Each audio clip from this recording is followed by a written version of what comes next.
Hey, this is John Lee Dumas, the founder and host of Entrepreneurs on Fire. And if you're wanting to learn how to embrace change and navigate through disruption as a leader, then listen to the Leadership is Changing podcast with my good friend, Denis Gianoutsos. He's prepared to ignite. Welcome to Leadership is Changing. Each week, we and our guests provide information and insights through exploring leading change. This is taking your leadership to another level by finding the balance between executive excellence and personal well-being through stories that inspire real change. It's time to adapt in our fast-moving world when leadership is changing with your host, Denis Gianoutsos. Okay, I started out my kind of professional career as a lawyer. Actually, before that, I did undergrad in business economics. Then I did law for a few years because when you do business economics, you're not really sure what you want to end up doing with your life. So it was either that or consulting. So I went down the law side.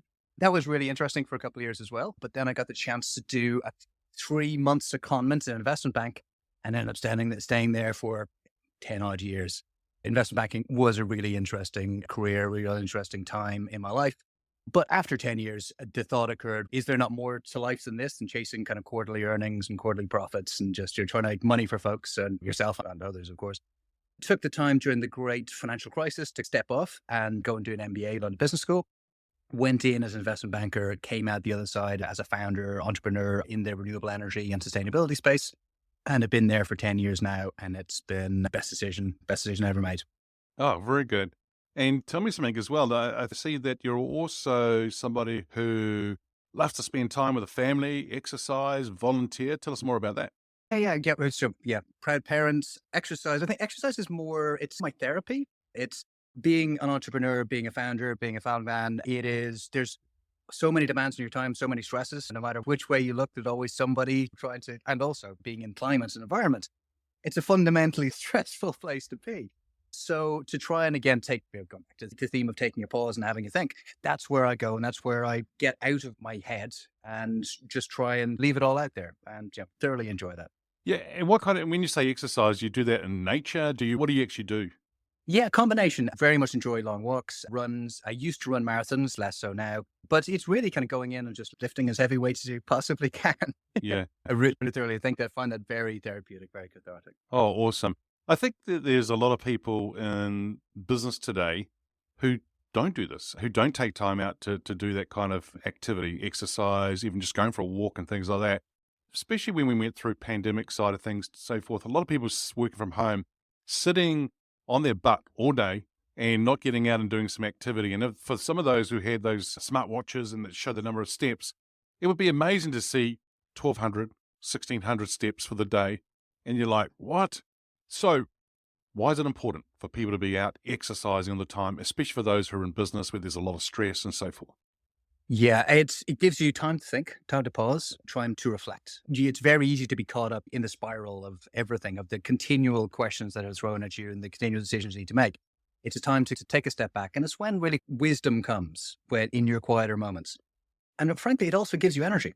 If you are just running yourself down, it sounds like something that you're expending energy on, and it's a waste of energy. It isn't, because if you get fitter, you get stronger, you take time out from your day to look after yourself, to try and focus in on what's important to you, your own health.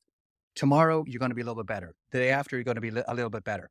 Rather than just letting yourself get into a spiral of never exercising, not looking after yourself, you'll get slowly, it's like fraction of a percent on a daily basis, just be going down, and your performance will be going down.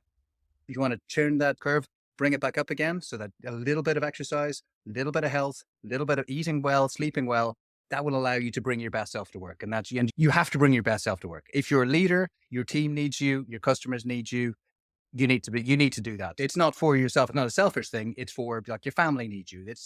If you look after yourself, you'll be around for the long term to look after other people, including your employees, your customers, and your family. It's actually, I'm really glad you just shared all that with us, because it's really important here, listeners, to hear what Chris is saying, is that be your best self at work, or as a leader, you need to be really out there doing this kind of stuff. It's quite interesting, Chris, because I don't even know how to explain it, but it's like the opposite. People think, I don't have time and things like that. But it's actually going to help you use your time better, because you're going to get a lot fitter, breathe easier, think clearer. It's really amazing how that all works. But I'm reading a book at the moment called Out outlive. And it's about exactly what you just talked about.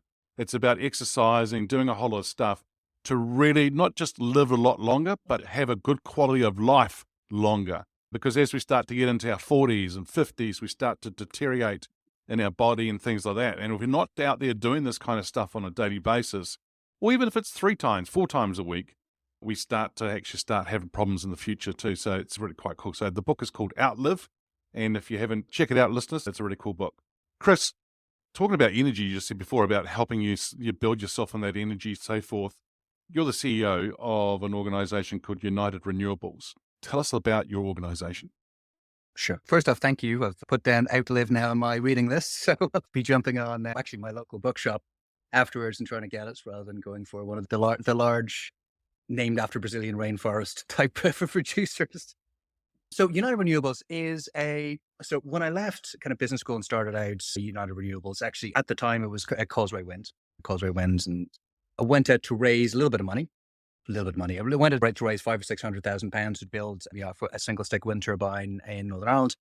And as it turned out, I was really successful and ended up getting £5.5 million like very quickly. And it was great. It was wonderful, but it created a little bit of pressure because a little bit of pressure was suddenly I need to be building lots and lots of things. And on paper, it looked pretty straightforward to be building wind turbines in Northern Ireland because the legislation was there, the people were behind it, so it looked all good. But then you got there and the reality was a bit more difficult. It was a bit different. So we ended up having to do a whole series of kind of planning appeals to get the planning legislation fit for purpose. We ended up having to work with the grids, try and get them to understand how to work with the distributed network rather than the kind of single point-to-point generation that they were dealing with before. So it was a lot of work, but anyway, we ended up really playing a big role in transforming the energy system in Northern Ireland. And from basically zero, we're now up over kind of 56, 57% of all the electricity from renewable energy. Not all us, but the groundwork that we laid was very helpful to everybody who came along with us to be able to build that up. So we've got a lot of expertise in how to make an energy system work, from working with the local population, working with all of the stakeholders, working with local governments, working with national governments, working with the planners, with the grids, everybody that you need to try and make a community greener.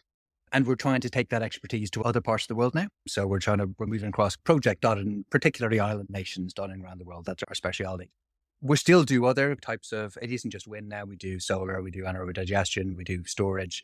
And we also do larger projects on a kind of case-by-case basis. We've got a big solar project in Scotland, for instance, 300 odd megawatts. So we're renewable energy developer and problem solver. Thank you. Thank you so much for having me. Now, whereabouts in the world are you today? Today, I am in Florida. I'm physically in Florida. My heart is in New York. I just moved 6 months ago. Oh, wow. You just moved. Yes. Wow. And your heart's still there in New York, huh? Still there. Yeah. How long were you living in New York for? 25 years. Wow. Yeah. Yeah. So it's a big change for you, huh? It is. It really is. Yeah.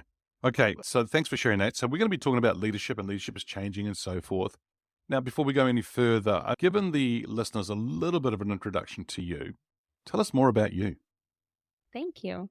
So my background is that I was a personal assistant and a chief of staff, and I fell into that role. I started my career in advertising. I thought that I would stay in advertising forever, but leadership is changing, life is changing, your career plans are changing. And I got an opportunity to work as a personal assistant and later on become a chief of staff. And it wasn't the trajectory that I had planned for myself, like I think happens to a lot of entrepreneurs, but it ended up being the right one for me. I was in that role for 6 years and I got exposure to some fascinating lifestyles. I had an opportunity to work for A-list celebrities and high net worth individuals. And what I saw in those households is that those individuals leveraged assistants and other staff in a way that I had never imagined. They were able to create for themselves so much more time, so much more leverage, so much more opportunity because they were all master delegators. And being in that role, I was inspired to start ChatterBoss to be able to bring that same level of support and education to small businesses and entrepreneurs, people that are carrying our economy on their backs, and to show them that it can be easier, it can be done in other ways. And so that's how my company ChatterBoss was born. This is awesome. And this is the reason I wanted to get you onto the podcast, because I think that there is a lot of people out there today who are trying to be everything to everybody. And so they're not masters of delegation, as you said, like the others are.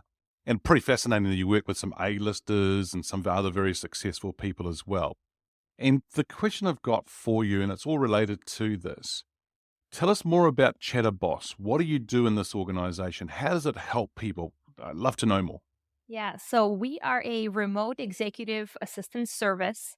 We work with entrepreneurs and business owners, and we give them access to a dedicated team of virtual assistants that are able to help them in their day to day.